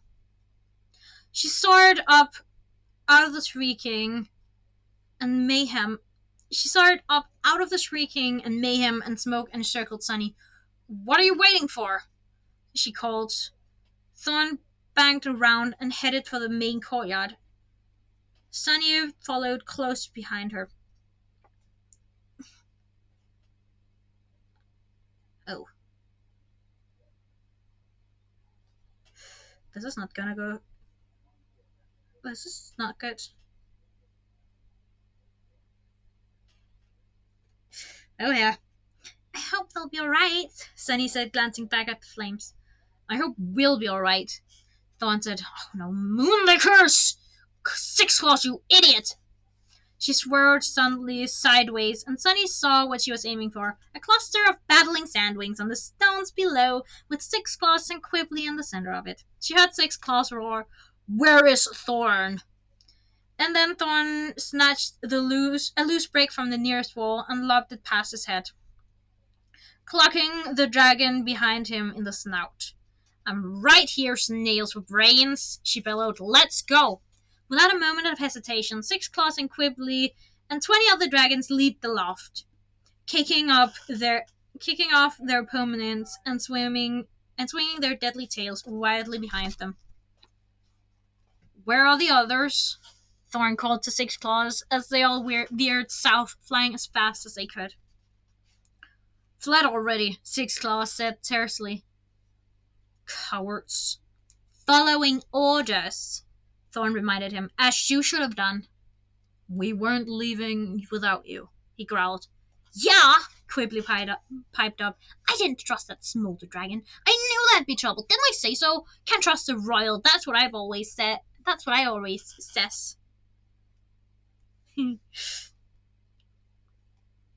Because you've met so many royal dragons in your life, have you? 6 Claws demanded. Thorn shook her head, but didn't argue, saving their breath for flying.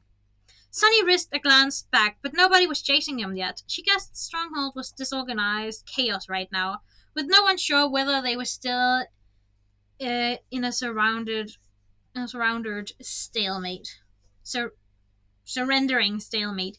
Whether peril was still lurking around to kill them all, whether it was really Byrne on her way, or whether Smolder was still in charge. She could see the wing of dragons in the distance, approaching the stronghold. Too close, only minutes away from finding out what had happened. And she was pretty sure the hulking shape in the lead was truly Byrne. Her eyes scanned the horizon. Had Peril made it out safely? Or would Peril be safe? Because no one could get near her with talents like hers? She spotted two small shapes winging away to the north, glinting orange and gold in the sunlight. Peril and Queen Scarlet, now free.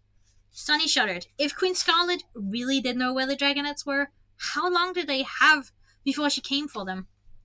What kind of revenge had she planned for all those nights in the horrible tower? A feeling of dread climbed into her chest and squeezed. For a moment, she couldn't breathe. Clay, Tsunami, Glory, and poor wounded Starflight. Mother! She called, beating her wings to catch up to Thorn. Thorn grinned toothily at her. I've been called lots of things in my life, but that's the strangest and the best at the same time. Sunny brushed her mother's wingtips with her own. I have to return to my friends, she said. I need to warn them. I'm afraid they're in danger now that Queen Scarlet is free. Probably, Thorn agreed. She hesitated. Couldn't I send a messenger instead? I wanted to bring you back to the Scorpion Den. I still haven't heard about your life and what you've been doing all these years. I know, Sunny said. She wished she could stay with her mother, with those warm, strong wings close by to keep her safe. For the first time, she could imagine life without the prophecy. She could be a normal dragon, living in the Scorpion Den with her mother instead of worrying about saving the whole world. But prophecy or not, her friends were in real danger, were her real life.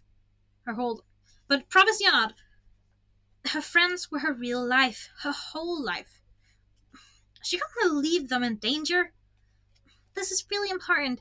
I'll come back to you soon. Or you could come with me? Thorn sighed and shook her head. There might be a retaliation from the stronghold. I have to fortify the den, prepare my dragons, make sure everyone's safe. That was true. Thorn had risked a lot bringing her outlaws into this dangerous rescue mission. Sunny touched her wingtips again. Thank you for coming to get me. Always, Thorn said fiercely. I'll see you soon, Sunny said, tilting her wings. Sunny, Thorn called. Be careful. I will, Sunny called back, already soaring toward the mountains. No, I mean, Thorn swooped out of the formation for a moment, catching up to her and circling her in the air. I mean, if you go see your father, I know what you're thinking about it. I know you're thinking about it. She nodded at the line of mountains, where the jagged peak of Jade Mountain towered darkly over the rest. Be careful with the stone mower. If all that is true about being an animus, well, I saw him do a lot of magic. We don't know how much soul he has left. Are you going to go see him? Sunny asked. Someday, Thorn said with a small flicker of anger in her eyes. Apparently he's in no hurry, so I'll take care of my dragons first. I should do that too, Sunny said. With my dragons, I mean. Thorn smiled at her. See you soon, daughter. Sunny watched as the outlaws soared away across the desert, all their wing beats together stirring up small sandstorms below them. Then she oriented herself toward the mountains and flew, beating her wings as fast as they would move. She couldn't use the tunnel to the rainforest. She couldn't risk the trip past Byrne's stronghold to get to it. It would be safer, if longer, to go over the mountains. But she should have a head start on Peril and Scarlet, who had flown in the other way and who didn't know about the tunnels. I hope, she thought.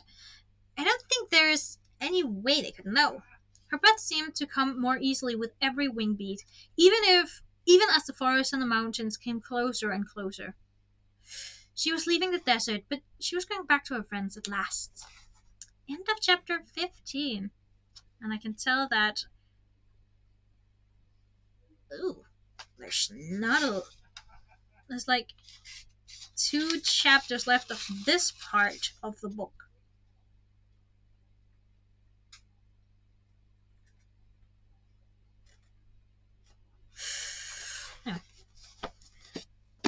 Anyway, it took about an hour. Took about an hour, right? It took about 2 hours. I'm really, really thankful for you guys staying here, keeping track of the chat. That's so freaking nice of you guys to do after what happened yesterday. How did I get so lucky? You're all so super nice. But yeah, I'm going to be raging about what happened yesterday tomorrow. So it's not going to be a long stream. Or maybe it is, because maybe when I finish, I'll be doing some more quizzes. Maybe, we'll see. Yeah, love you guys so much. But like, I'm going to be raging about it tomorrow, and then I'm possibly going to be taking more quizzes. So send me some if you want me to take them. Or we could just do a chatting stream after that as well. Who knows? But I will be going now. It is still light for me outside, so that's nice. But yeah, keep safe. Remember to drink a lot of water, and overall be kind to each other. You know, that old shtick I do. Yeah. I mean, I can see the like orangey of the sunset from my window right here, but it's still light. So I love sunsets. They're so beautiful. But yeah, thank you guys for coming, and I will hopefully see you tomorrow. Bye. Oh, and yeah, Sunday, I'm possibly going to be starting Genocide route of Undertale. Maybe. We'll see if I got the guts to do it. But yeah, bye.